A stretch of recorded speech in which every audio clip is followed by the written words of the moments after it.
Hello students, welcome to Adda 24/7 School. I'm Rebecca and in this video session I have come up with one short revision of a chapter which has been taken from the book Hornbill. So my dear student, Hornbill आपके class 11th में चलती है और जो chapter का one shot आज हम लोग कवर करने वाले हैं that is the ailing planet, the green moment's role. इस चैप्टर को लिखा है नानी पालकीवाला ने. सो आई होप कि आप सभी स्टूडेंट्स तैयार हो गए. लेकिन सबसे पहले मैं आप लोगों को यहाँ पर एक चीज़ बता देती हूँ कि ये जो चैप्टर है द एलिंग प्लैनेट, इसमें हमें बताया गया है कि जो प्लैनेट है, planet refers to the earth और मदर अर्थ, हमारी धरती माँ, उसके बारे में यहाँ पर बात करी गई है कि जो हमारी धरती माँ है, हमारी प्यारी अर्थ है, वो किस तरीके से एल कर रही है. एल का मतलब क्या है? बीमार पड़ रही है, डिटीरियोरेट हो रही है उसकी कंडीशन. तो आप जैसे ये देख रहे हो ना, ये प्यारी सी क्यूट सी अर्थ और अपने मुंह में इसने क्या लेकर के रखा है? टेम्परेचर. दिस शोज दैट कि ये धीरे धीरे बीमार हो रही है, इसकी कंडीशन धीरे धीरे खराब हो रही है. सो आज हम लोग पढ़ने वाले हैं कि इस पूरे चैप्टर में हमें क्या बताया गया है. तो वन शॉट में हम लोग 20 to 30 मिनट्स में हम इसे कवर करने की कोशिश करेंगे. So let us start. Now basically as I already told you that this chapter is written by Nani Palkiwala. Here the writer Nani Palkiwala elaborates, वो बताते हैं, the change in the thoughts of the societies from a materialistic view to the comprehensive and ecological view of this world. Comprehensive का मतलब क्या होता है? Comprehensive का मतलब होता है understanding. When you develop understanding, जब आप चीज़ों को समझने लगते हो. तो ऑथर बताते हैं कि जो ये चैप्टर है ये मैंने इसलिए लिखा है क्योंकि मैं आपको ये बताना चाहता हूँ कि कैसे हमारे लोगों के अंदर परिवर्तन आ रहे हैं, कैसे लोगों की सोच धीरे धीरे बदल रही है. अब लोगों की सोच कैसे बदल रही है? वो लोग जो अभी तक मटीरियलिस्टिक चीज़ों की तरफ भागते थे, मेरे पास गाड़ी हो, बंगला हो, खूब सारी गैस हो इस्तेमाल करने के लिए, बहुत सारी चीज़ें हो, तो वो दिखावटी दुनिया से हट करके अब एक पॉजिटिव चीज सोच रहे हैं जो कि नेचर के हित में है. अब वो चीजों को समझने लगे हैं और अब वो एक स्टेप बढ़ा चुके हैं इकोलॉजिकल बैलेंस की तरफ. यानी कि अभी आपने सुना होगा ना कि वो कार जो कि अभी तक पेट्रोलियम से चलती थी, डीजल से चलती थी, अब उनकी जगह पर इको फ्रेंडली कार्स आ गई हैं. ऑटो रिक्शास जो होते थे वो भी इको फ्रेंडली आ गए हैं, ई रिक्शास बोला जाने लगा है उनको. तो इससे क्या पता चलता है कि हमारी जो दुनिया है वो कॉम्प्रिहेंसिव हो चुकी है, वो अंडरस्टैंडिंग हो चुकी है और वो इकोलॉजिकल बैलेंस को समझती है. उसे समझ में आ रहा है धीरे धीरे कि it is very very important कि हमें हमारी अर्थ को बैलेंस रखना पड़ेगा. अगर हम किसी भी चीज़ को एक्सेसिव इस्तेमाल करेंगे तो चीज़ें बर्बाद हो जाएंगी. He cites that humans are now anxious about the environment. वो कहते हैं अब मेरे को ये चीज़ पता चल गई है कि जो हमारा अर्थ पर रहने वाला इंसान है, ह्यूमन बींग्स हैं, they are also worried. अब ये भी चिंतित हैं. इनके दिमाग में भी आ रहा है कि कैसे पेड़ काटे जा रहे हैं और कैसे कैसे बहुत ज़्यादा ग्लोबल वार्मिंग बढ़ रही है और चीज़ें ख़राब हो रही हैं. तो अब ये लोग भी चिंतित रहते हैं. चिंतित क्यों रहते हैं? क्योंकि इन्हें भी पता है कि अगर अर्थ नहीं बची तो इनका बचना नामुमकिन है. In this way of thoughtfulness, a planet is considered as a living organism. और जिस तरीके से वो सोचते हैं, जो उनका परसेप्शन है, उसमें उन्होंने क्या कंसिडर किया? उन्होंने उसमें ये कंसिडर किया कि अर्थ भी हमारे जैसी ही है. हम उसको नॉन लिविंग नहीं समझेंगे, हम उसको लिविंग समझेंगे कि वो भी हमारी तरह सांस ले रही है, वो भी हमारी तरह श्वसन कर रही है, वो भी हमारी तरह चल फिर रही है. तो यानी कि जैसे एक ह्यूमन बॉडी का टाइम टू टाइम इलाज करना पड़ता है, वैसे ही अर्थ का, हमारी मदर अर्थ का भी हमें ख्याल रखना पड़ेगा. People consider it as it has its own metabolic functioning as all the other living entities are having. अब आपने देखा होगा ना, जैसे हम लोग होते हैं तो हम लोग क्या करते हैं, ये हमारा माउथ होता है, हम लोग कुछ खाते हैं, फिर खाना कहाँ जाता है? वो हमारे फूड पाइप से होता हुआ स्टमक में पहुँचता है, फिर स्मॉल इंटेस्टाइन होती है, लार्ज इंटेस्टाइन होती है, फिर वो एनस के थ्रू बाहर आ जाता है, राइट. तो एक पूरा हम लोग डाइजेस्टिव सिस्टम कंप्लीट करते हैं जो हमारा मेटाबॉलिक फंक्शनिंग होता है, उसी के थ्रू हमें एनर्जी मिल रही होती है. हम खाना खाते हैं, हमें एनर्जी मिलती है ना, तो कुछ चीज़ें हम एक्सक्रीटा अपना निकालते भी हैं ताकि हमारी बॉडी में कुछ वेस्ट ना रह जाए. तो हमारी अर्थ को भी वो लोग ऐसे ही कंसिडर कर रहे हैं कि अर्थ की भी कुछ मेटाबॉलिक फंक्शनिंग है. जिसको वो कंप्लीट करती है। कैसे? जो एनिमल होता है वो क्या करता है, वो डंग प्रोड्यूस करता है, और वो डंग किसके काम आता है, हमारी मदर अर्थ के क्रॉप्स उगाने में। सो इस तरीके से जो चीज़ बाहर आ रही है वो अर्थ कंज्यूम कर रही है, और अर्थ उसे कंज्यूम करके कुछ बेटर कर रही है। लेकिन हम लोग अगर उसे स्पॉइल करेंगे तो चीज़ें सही नहीं होंगी। तो यहाँ पर लोगों ने इस तरीके से सोचना शुरू कर दिया है कि जो हमारी मदर अर्थ है वो भी एक मेटाबॉलिक फंक्शन कर रही है, और बहुत ज़रूरी है कि उसका मेटाबॉलिक फंक्शन प्रॉपर हो, नहीं तो वो बीमार हो जाएगी। Then he breathes the concept of sustainable growth of 1987। फिर वो बताते हैं कि 1987 में 1987 में सस्टेनेबल ग्रोथ का कॉन्सेप्ट आया। सस्टेनेबल ग्रोथ, सस्टेनेबल का मतलब क्या है, जिसे सस्टेन किया जा सके। ग्रोथ का मतलब क्या है, बढ़ना, ग्रो करना, राइट। तो सस्टेनेबल का मतलब है something which is balanced. Balanced कैसे? अगर हम अर्थ के साथ साथ ग्रो कर रहे हैं, जैसे जैसे अर्थ घूम रही है, अर्थ के साथ साथ हम बड़े हो रहे हैं, नेचर के साथ साथ हम बड़े हो रहे हैं, तो ना हम नेचर का नुकसान करें और ना हम हमारा नुकसान करें, हम चीज़ों को बैलेंस लेकर के चलें। That should be said as sustainable growth. अब हम नेचर को बैलेंस करेंगे तो क्या होगा, उससे हमारी जो फ्यूचर स्प्रिंग है, यानी कि जो हमारी ऑफ स्प्रिंग है, जो हमारे फ्यूचर में आने वाले बच्चे हैं, उनका फायदा होगा। तो हमें क्या करना है, हमें क्या समझना है सस्टेनेबल ग्रोथ से, कि हमें एक ऐसी ग्रोथ चाहिए जिसमें हम तो ग्रो कर रहे हो लेकिन हमारे आने वाले जो ऑफ स्प्रिंग्स हैं उनको किसी तरह का कोई भी नुकसान ना हो। सो सस्टेनेबल ग्रोथ हमें क्या बताती है, meets the want of the current time, यानी कि जो आज की जरूरतें हैं, यहां पे सारी जरूरतों को हमने क्या कर लिया, कंज्यूम कर लिया, without losing the ability of upcoming generation. और ये है हमारा कल, आने वाला कल, आने वाला कल, राइट। तो आने वाला कल, इसका मतलब ये नहीं है कि ये पूरी तरीके से खाली रह जाए, इसको भी चीजें चाहिए, राइट। तो हम हमारे रिसोर्सेज को इस तरीके से इस्तेमाल करेंगे कि हमारी नीड्स भी सेटिस्फाई हो जाए, हम उन्हें ओवर यूज नहीं करेंगे, ताकि हम हमारी जो अपकमिंग जनरेशन है उसकी नीड को फुलफिल कर सकें और उसकी नीड को सेटिस्फाई कर सकें।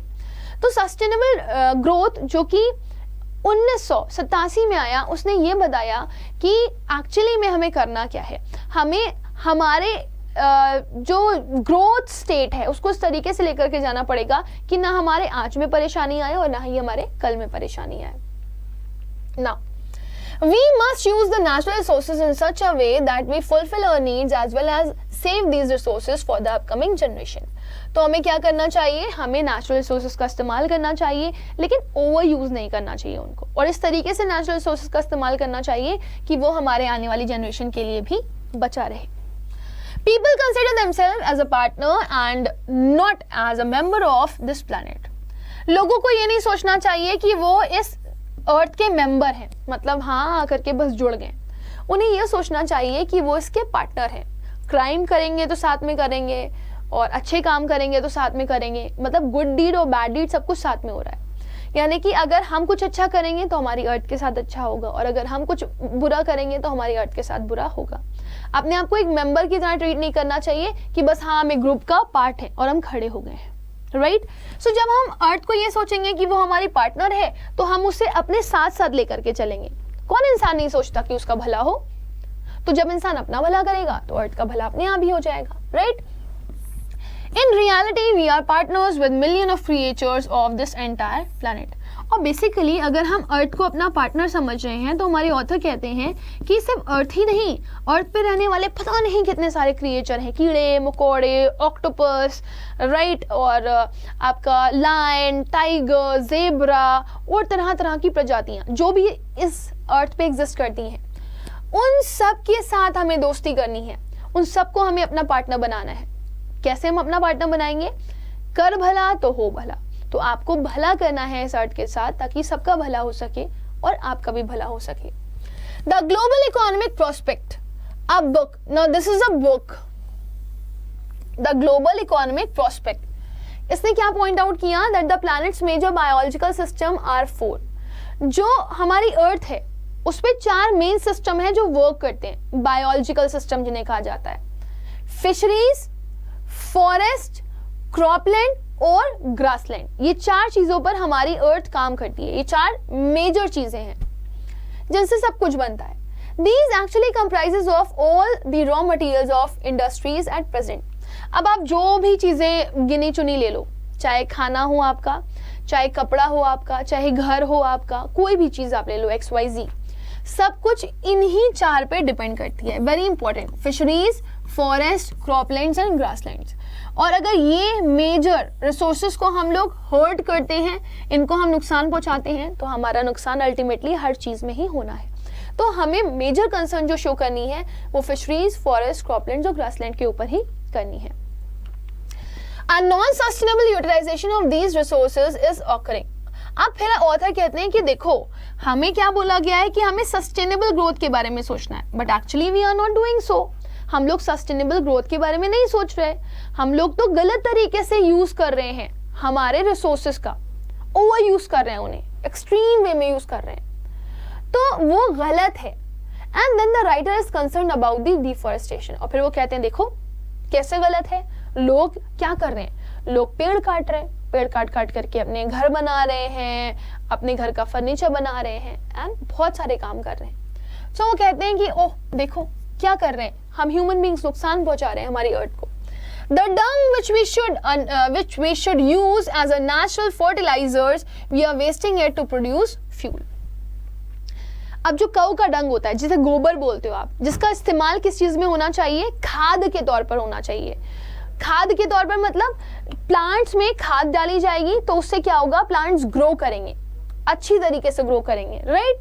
तो खाद के तौर पर काऊ डंग का इस्तेमाल ना होने के बजाय हम लोग उसे फ्यूल के तौर पर यूज करते हैं, बायोगैस के तौर पर यूज करते हैं। तो इस तरीके से हम उसे बर्बाद कर रहे हैं। कई बार यूज करते करते करते करते करते करते एक ऐसा टाइम आएगा जब वो खत्म हो जाएगा, पूरी तरीके से एंड हो जाएगा, फिनिश हो जाएगा। On the contrary, the soil is not receiving natural fertilizer. अब हम लोग क्या करते हैं, हम लोग फ्यूल प्रोड्यूस करते हैं और फ्यूल का इस्तेमाल करते हैं और हमारे जो क्रॉप्स हैं उनको फर्टिलाइजर नहीं देते, और इस तरीके से जो सॉइल है वो अपनी फर्टिलिटी धीरे धीरे खो रही है और उसको उसके नेचुरल फर्टिलाइजर्स नहीं मिल पा रहे, उनमें फेक फर्टिलाइजर्स डालने पड़ रहे हैं, जिसकी वजह से उसको नुकसान भी हो रहा है, राइट। सो बेसिकली हमारे ऑथर हमें क्या बताना चाहते हैं कि हमें जो करना चाहिए वो तो हम कर ही नहीं रहे, हम तो उसके विपरीत जा रहे हैं, उसके उल्टा जा रहे हैं, जिसकी वजह से हम हमारे अर्थ को नुकसान पहुंचा रहे हैं। Then the writer refers to Article 48A of the Constitution of India. India का संविधान है, इंडिया का कॉन्स्टिट्यूशन है, और इंडिया के कॉन्स्टिट्यूशन में एक आर्टिकल है 48A जो क्या कहता है, it states that the state should save and improve the forest and wildlife. हर एक राज्य को जंगल और जंगल के साथ साथ जो जंगली जानवर हैं, जंगली पौधे हैं, जंगली बर्ड्स हैं, उन सभी को बचाना चाहिए, क्योंकि यही है जो इकोलॉजिकल बैलेंस क्रिएट करती हैं हमारे अर्थ का। But they do not impose the law properly. लेकिन अब प्रॉब्लम ये है कि हमारा स्टेट रूल बना तो देता है लेकिन उसको प्रॉपर्ली इम्पोज नहीं करता, मतलब हर जगह उसको प्रॉपर वे में लागू नहीं किया जाता, स्ट्रिक्ट एक्शंस नहीं लिए जाते। लोग शिकार कर रहे हैं, लोग डिफॉरेस्टेशन कर रहे हैं, नुकसान हो रहा है, लोग अपने शौक में हर चीज को बर्बाद कर रहे हैं और एक्सट्रीम वे में बर्बाद कर रहे हैं। लेकिन हमारे जो स्टेट्स के ऑफिसर्स हैं, जो गवर्नमेंट है, वो ध्यान नहीं दे रही, वो लॉ को प्रॉपर्ली इंपोज नहीं कर रही, और इसी की वजह से हम हमारी वाइल्ड लाइफ सेंचुरी और हमारे जंगल खो रहे हैं, राइट।